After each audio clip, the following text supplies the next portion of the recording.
Welcome to the Real News Network. I'm Paul Jay. Well, President Trump was elated after Mueller delivered his report to Attorney General Barr. Here's a little clip from Trump, which I suppose people have seen over and over again, but here it is again. There was no collusion with Russia, the most ridiculous thing I've ever heard. There was no collusion with Russia. There was no obstruction, and none whatsoever. And it was a complete and total exoneration. It's a shame that our country had to go through this. This was an illegal takedown that failed. Well, of course, the Mueller report, as far as we know, because all we do know is through a memo written by the Attorney General, in fact, did not exonerate President Trump on the issue of obstruction, although Barr did. But on the issue of collusion, it did exonerate President Trump. Now joining us to talk about all of this and its significance is Larry Wilkerson. Larry is a retired U.S. Army soldier, former Chief of Staff to United States Secretary of State Colin Powell. He's a distinguished professor at the College of William and Mary and a regular contributor here at The Real News. Thanks for joining us, Larry. Good to be with you, Paul. So it seems to me the leadership of the Democratic Party has hoisted itself on its own national Cold War chauvinist petard. They made such a big deal out of the great adversarial country of Russia, and that the collusion of Trump, they assumed, with Russia would be such a demonization, drawing on every demon from the 1950s that they could to kind of stoke all these fears. And they also turned Mueller into practically a saint. He was so respectful. They were, for how long? 2 years, they've been falling all over themselves, building up Mueller as a trustworthy source. And now in the end, he doesn't deliver for them, and now they're trying to cope with it all. What do you make of it? The way you just described it brought to my mind immediately the naivete and the lack of expertise at dogfighting and being in the arena and really getting rough that the Democrats display all the time. And also the lack of political skills that they display all the time. Bob Mueller is known, if anyone checks, as the Republican cleanup man. He is a Republican. When there's a mess, call Bob.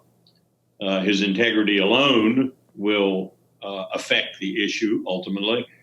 So it's not something that I didn't expect. I didn't expect as much of a naivete on the part of the Democrats, though, and that's particularly with regard to Russia, that they would, along with now China, try to give us a second, almost great power rival in Russia and resurrect the Cold War, which is essentially what they compelled themselves to do as they extolled Bob Mueller. At the same time, they were demonizing Putin and Russia. We have gotten to a situation now where it's almost impossible, even for Donald Trump, defying, if you will, some of the issues about Russia, to resume talks with Putin over what should be immediately talked about, nuclear weapons. Because we need to talk. Russia and the United States need to talk, and we need to ultimately multilateralize those talks and bring in China and bring in India and Pakistan and Israel and North Korea. We need a global arms control regime for nuclear weapons. Start out bilaterally, perhaps, but we need ultimately a regime that more or less looks like or amends or moves the nuclear non-proliferation treaty beyond its present status of almost being brain dead on arrival. We do need to do something about probably the most dangerous weapons in the world today in terms of not only their destructive power and the fact that we're closer to their use than we've been for a long time, maybe as close as we've ever been. As Kashmir just demonstrated, the crisis in Kashmir between Pakistan and India. I mean, in spite of Trump suggesting, at least early in his presidency, that he wanted to have more normal relations with Russia, It's actually the Trump administration that's abrogating and ending treaties on nuclear weapons and doesn't seem to have any interest in developing negotiations for any further nuclear arms treaties. Well, his national security advisor, John Bolton, is not an arms control treaty man. Bolton believes that every treaty that was ever signed was an abridgment of American sovereignty in some way. And I don't think John would sign a treaty with anyone, even though he did help negotiate the Moscow Treaty, but that was under orders from President Bush and Secretary Powell.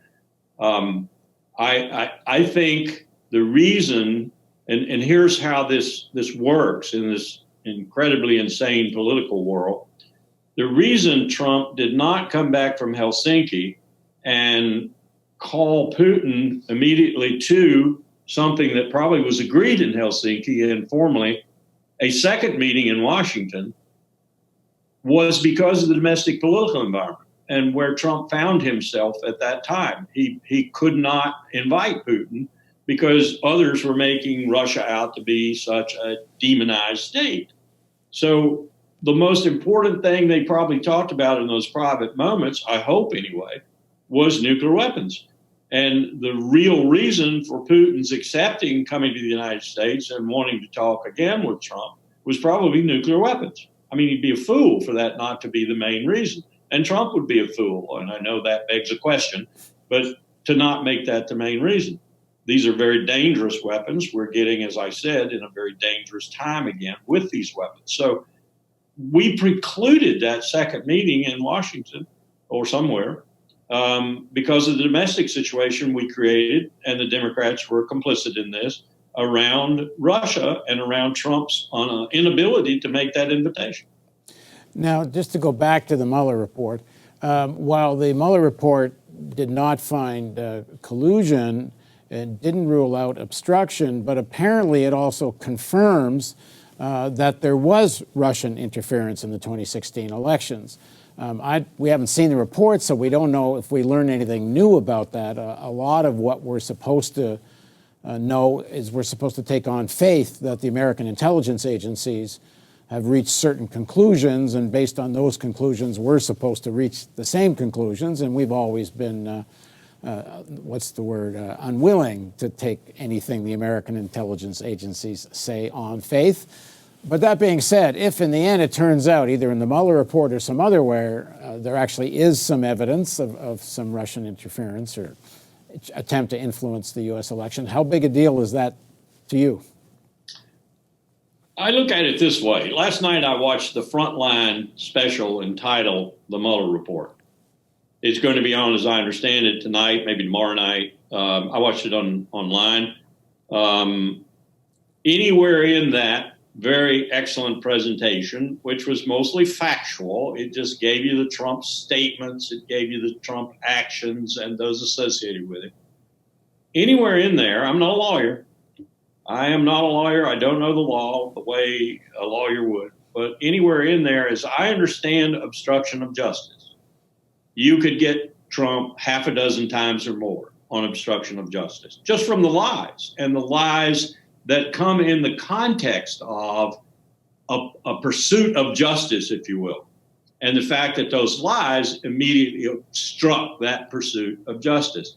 Now, maybe they're saying, Mueller maybe is saying, when the president lies, it's different. I know I had a president who said that. At one time, I think Richard Nixon said something to the effect, if I do it, it's legal. If the president does it, it's legal. If I say it, it's true, that sort of thing. I think that sentiment has become very much an executive branch sentiment. Karl Rove saying, essentially, if I repeat a lie enough times, you'll believe it. It will become the truth. Our power will make it the truth. That seems to be the way President Trump believes in spades. So just through that documentary, if you're watching it, you say, well, he lied there. And that lie was certainly an obstruction to anyone trying to track that particular issue to some sort of resolution that I assume would be called justice. Now, maybe they have a different conception of justice. They certainly seem to. But that is enough for me to say that the president obstructed justice. Is he indictable while in office? I don't know. I say let's try it and see. Well, I guess the House is going to investigate all this now.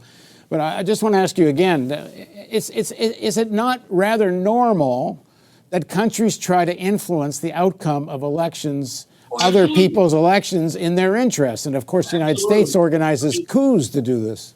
The greatest influence on American elections outside of domestic entities is Israel. Israel is a foreign agent operating in the United States to get senators, representatives, and presidents, and even cabinet members appointed. Israel is the most influential outside power in the world influencing U.S. elections. There's no question about that.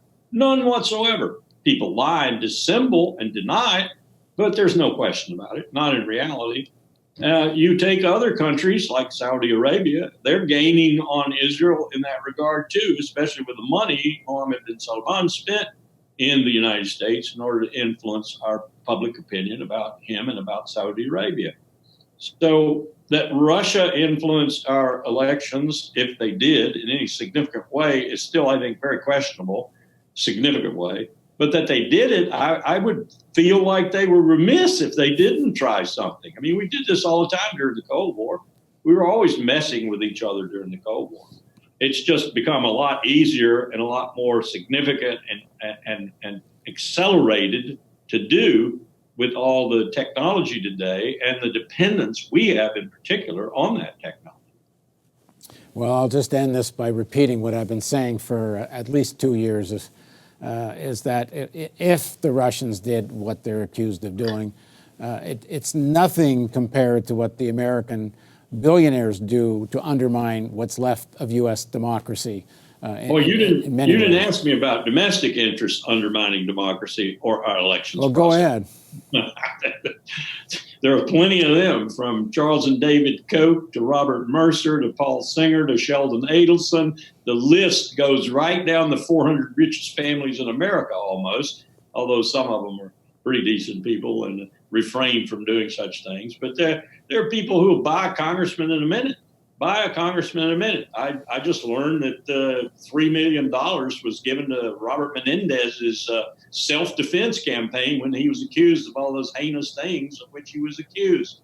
Are you trying to tell me that the Koch brothers aren't going to get something back for that $3 million donation to Bob Menendez's defense? I'd be a fool if I thought that.